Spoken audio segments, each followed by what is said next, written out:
Hello everyone! Welcome back to some more Warhammer 2v2 gameplay. We have the Empire and the Beastmen versus the Greenskins and the Dwarves. For my army here, we have 2 Empire Knights, a normal Demigryph Knight, 2 Reiksguard, Boris Todbringer, and then Sterling's Revenge over here on the right. They're all going to be pushing... Give me that. Up here. The main line is going to be made up of 4 of these Spearmen, and then we have 4 Greatswords. You also have the Amber Wizard with just a Flock of Doom on the mount, 2 handgunners over here, and then a cannon. I believe this was actually played with higher funds now that I think about it. My ally has 2 Cygors, Bray Shaman of Death, Morgor, front line of Beastmen, 2 Minotaurs with great weapons, an additional Minotaur, puppies in the Vanguard deployment, and 2 Ungor Raiders. You also have 3 Gore Herds. I thought they had 4 Gore Herds. Maybe it's just the 3. I guess it's just the 3. Vanguard deployed over there. For the Greenskin player, we have Orc Biggins, Savage Orc Heirs. We have 3 Orc Boarboy Biggins, 3 Black Orcs, including the Crimson Killers, Wurzag, 2 Squig Herds, and again, those Gobos. They also have a Giant over here and a Doomdiver Catapult. And the nice formation here of the Dwarves, we have Quarrelers, Longbeards, Hammerers, Warrior Strength Fire Pass, Grumbling Guard, Rune Lord, and then they took the 2 Ethereal Thanes of Clan Engrind. They also have a group of Slayers, and then 2 of the Grudge Throwers, one of which is the Goblobber, which we are currently kind of threatening by pushing our Knights up on the right side. They obviously do not know about the Sterling's Revenge, so I'm just going to keep getting them up there. I'm also going to try and approach the Dwarven army. We're going to kind of go up this way and then attack like this. I want to at least get the Dwarf player to move and see what kind of reaction they do when we approach that way. The Greenskin player is going to keep their Giant, and then they're going to also move their Orc Boarboy Biggins over here, separated from their main army. My Beastman player is going to push up a little bit like this, and then they are also going to crash out at kind of like an angle as they get their Gore Herds across the field as well. We do not want the enemy force to have too much time, because they do have us beat in the... Actually, maybe they don't have us beat in artillery, now that I think about it. As long as the Cygors hits, which I wasn't thinking about in the actual battle, we kind of are okay on artillery as well. But anyway, I wanted to apply pressure. We're just kind of waiting for the Sterling's Revenge to get in there. My cannon is back here shooting at the Grumbling Guard, because I don't want them with their AoE buff to really be a factor in this, so we're going to just try and deal as much damage to them as we can. I'm not going to try and snipe the Grudge Throwers, because I don't think we need to. You can see that they've already spent a lot of time just kind of coming down this hill, because we applied pressure up here, so I'm like, it's fine. We're not really going to need that. Quarrelers did pull back when they are getting back into formation. My Amber Witch is flying around. We're going to start casting... Actually, we already cast a Flock of Doom. We're going to cast a second Flock of Doom, and then we're going to kind of fly around behind there. Yes, sir.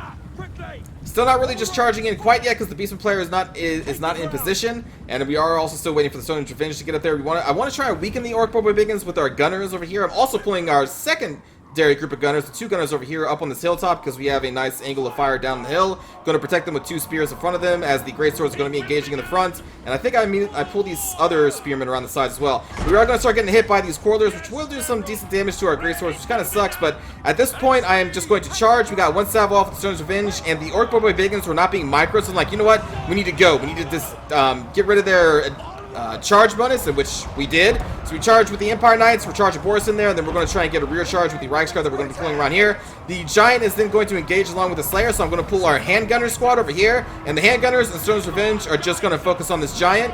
As our front line is about to engage, the Beastman player is halting a little bit, because I believe they're waiting for the Gore Herds. I'm not entirely sure. Maybe they're just waiting for the Cygors to deal a ton of damage. I'm not entirely sure. But I decided the time was to go now, because as you can see, we crushed those Orc Boarboy Biggins because they didn't even charge us. So basic Empire Knights were enough to do the job with the help of Boris Todbringer. And the Giant is just being focused down by all these 3 gunners that are in pretty good position, keeping our Spearmen close by. Demigryph Knights peeled off to charge these Longbeards. You can see the amount of damage they can do on the charge. These are the normal ones, so they are not the anti-large. And we're going to do another cycle charge here, and that will finish off that Longbeard in 2 charges. You can see that some of our Greatswords are losing in the front line, but that's okay because we have a very strong flank going on right now. We're just finishing crushing those Orc Boarboy Biggins. We are now crushing the Giants. We've done a lot of damage to the Orc player actually over here on the Dwarven flank. And now the Beastman player is going to charge in with the Purple Sun of Zarius, and they have a lot of forces. And now the Greenskin player has no more Cav, and they don't have their Giant over here to support this fight. And also Wurzag is over here, so now we're going to get Boris Todbringer onto Wurzag. Our front line is engaging against their Longbeards and the Grumbling Guard, doing rear charges on their Quarrelers with our Reiksguard. Yeah, with our Reiksguard getting our Spearmen over here. Amber Wizard is in here disrupting their Grudge Throwers. Gunners, I'm going to, I think, move into another position here and here. And the Sterling's Revenge is eventually going to move down as well, as we are finishing up the Slayers that are fighting our Empire Knights and a basic group of Spearmen. And you can see we're going to deal doing massive amount of damage to Wurzag over here. We're going to eventually round him off the field. You can see some Fate Abinos dropping on the Crimson Killers from the Brave Shaman of Death, which I think these Squidkers is going to go around and try and fight. But we do still have some Ungor Raiders here. The Cygor is still kind of throwing their rocks. Although, really, I mean, use the Cygors the way you want to, but I think you should probably put them into the main battle, because they still do massive amount of damage in melee, and they do have Fear and Terror. But hey, if you just want to use them as strictly as artillery, that's up to you. Gorher is finally arriving on the scene, but you can see that the Black Orcs are already breaking. I was going to say the Black Greenskins, but words, English language is hard. But you can see that the Greenskin line is already kind of breaking. One of these Black Orcs is still maintaining its position, but it will crumble here soon. Because again, they had no support of the Orc Boy Biggins, which we already taken care of. We just took care of Wurzag and we killed the Giant. Meanwhile, over here, I'm just casting Flocks of Doom on the densely packed dwarves, doing rear charges with the Reichsguard and the Empire Knights. Again, our handgunners are in an excellent position and just raining death upon what remains of the Longbeards and Coilers. And now we're going to focus fire with all three of these onto their Rune Lord and try and snipe him down. Boris is going to come back down over here into the fight against, I believe, the Thanes over here. And so, yeah, we've just done cycle charging all in the dwarf lines, and they are starting to break under the weight of all of this cav, pulling back these spearmen who were chasing these orc Biggins who were chasing our Reichsguard. But we're trying to get these guys back. I guess they get caught out here, but they're going to rout now. And yeah, just have excellent fields of fire here with the handgunners who are not really threatened, because the two ethereal lords are just trying to kill my spearmen, which is fine. That's exactly what I want them to do. And now you can see that the Beastman player has already destroyed the remaining greenskin forces over there, and so now they are coming over here to try and finish off the hammers, coilers, and anything else that the dwarves have. And at this point, it's kind of been decided. The greenskin player lost like half their force, well, maybe not half the force in money, but pretty close to it, by my charge going downhill for basically free. And then the Giant just walked into a bunch of bullets and also got crushed really quickly. And then we crushed Wurzag also really quickly. He was just kind of back here, so Boris sniped him.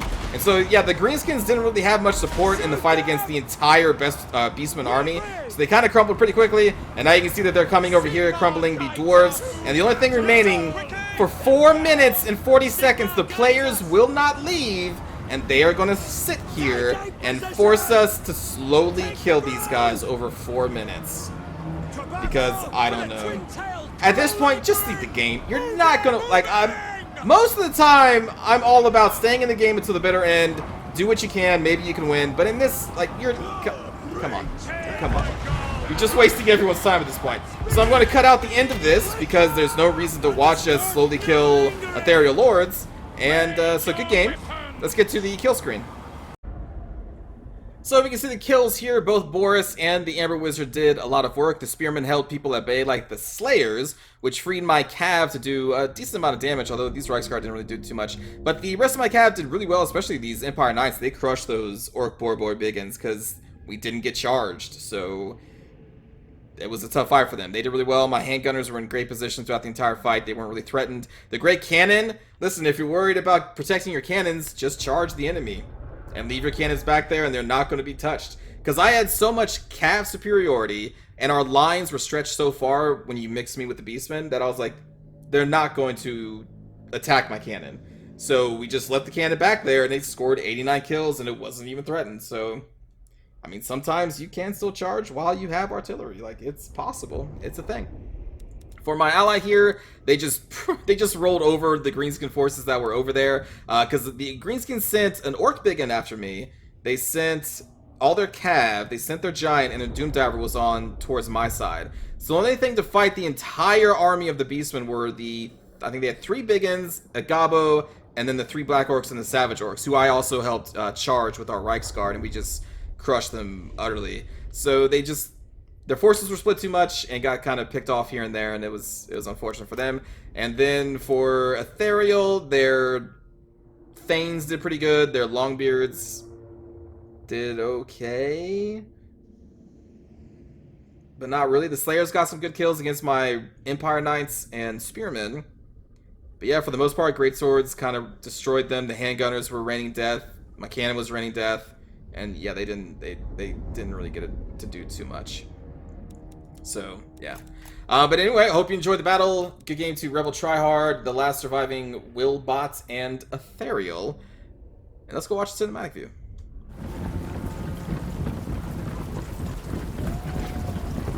Fire! Raise your Signal the charge! Charge! Sigma guides us. Raise your weapon. No lingering. No lingering.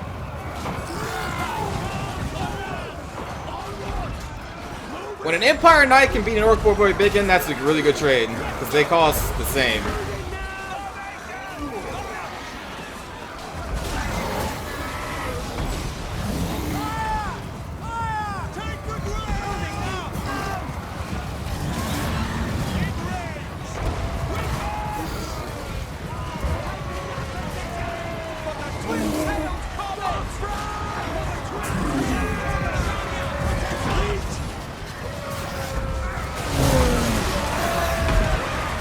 God, there's so many bullets.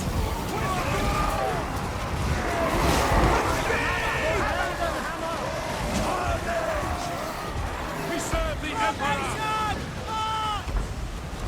To battle! To battle! Ready! Taking position!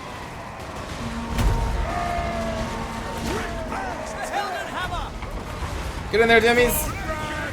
Moving now! Go!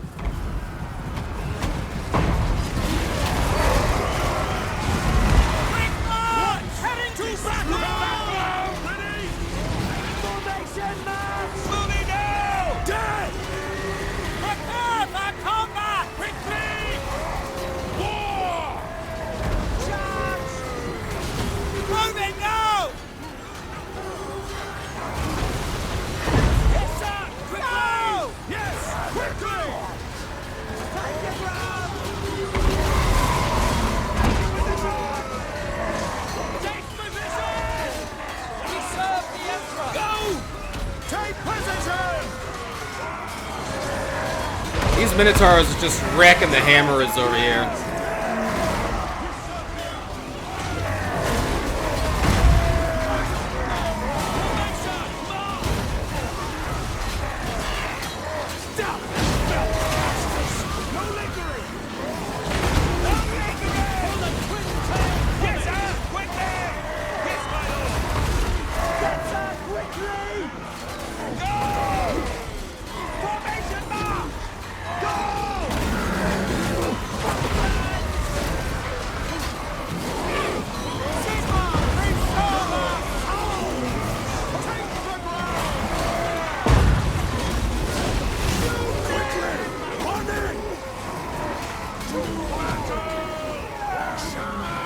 Minotaurs just having fun, you know?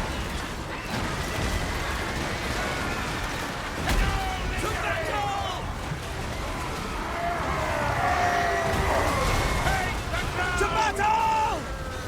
Kill! Sigma Preserver! Super! Hold on, try! No lingering! Ooh. That purple sun.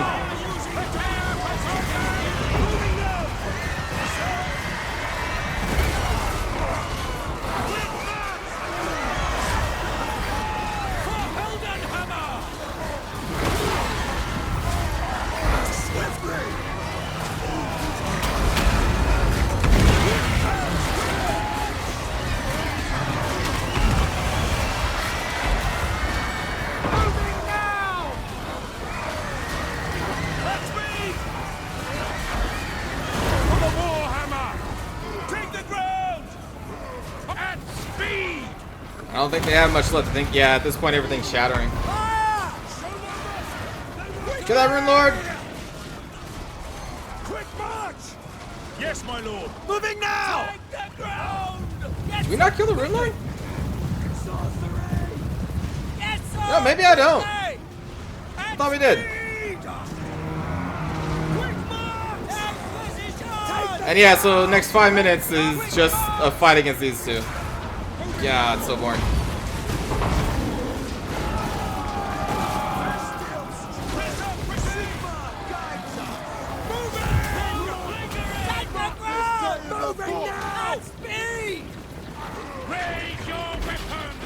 Don't see chariot action much.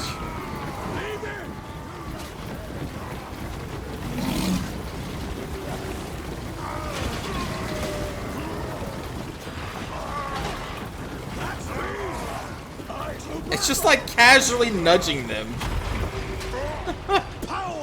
Looks kind of silly.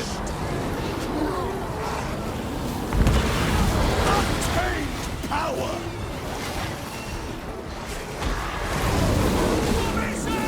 But alright, I think that's going to do it, everybody. I don't think anyone wants to sit here for 4 minutes and watch that fight. Thanks for watching. Hope you enjoyed. And I will see you all next time. Take care.